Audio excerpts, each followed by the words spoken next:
Well, who better to rank the 5 goaltenders on our trade bait board than Marty Biron, who will be part of the goalie panel on Trade Center. Marty, 5 goalies on the board. We need you to list it and rank them in order of impact, starting at number 5.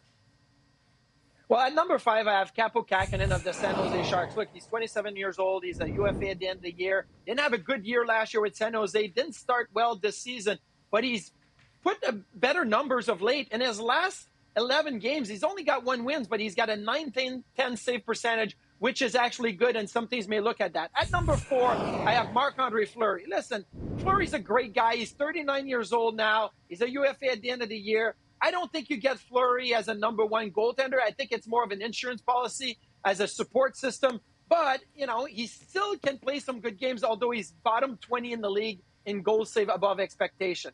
At number 3, I'm going to say Jake Allen of the Montreal Canadiens.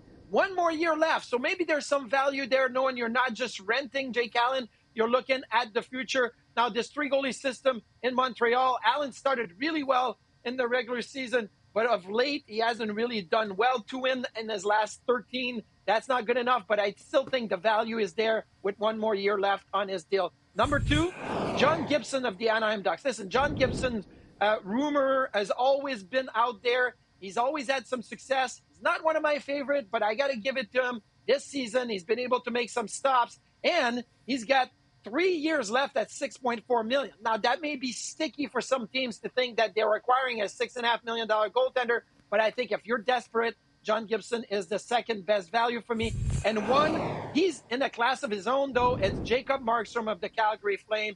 Look, two years ago, second in Vezina voting, right? 922 save percentage. Last year, not good, but this year he's back to a 912. And he didn't really start the season good, but he can play a ton of games, and I think you're getting the best goaltender right there on the trade bait list with Jacob Markstrom.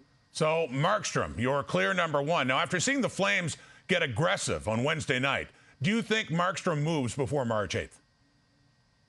Yeah, I think he moves, and because of that list, that 5 guys that I'm listing, I put Markstrom 1, and there's a huge distance between him and number 1 and John Gibson and the rest of them at 2 through 5. So I think that the difference in value and performance between Markstrom and the rest of the group is so big that there is going to be some really good offers on Jacob Markstrom from teams that definitely need help in the crease. I think that if you want to settle, you can settle from 2 through 5, but there's going to be a lot of good offers thrown the Calgary Flames' way on Jacob Markstrom. And in that opinion, I think the Flames would be really, really benefiting from trading Markstrom and doing that rebuild and that retooling by using all these assets they can get from Markstrom. Well, Markstrom has the 4th best odds to win the Vezina on FanDuel. He would be quite the ad for a Stanley Cup contender. Our NHL analyst, Marty Biron.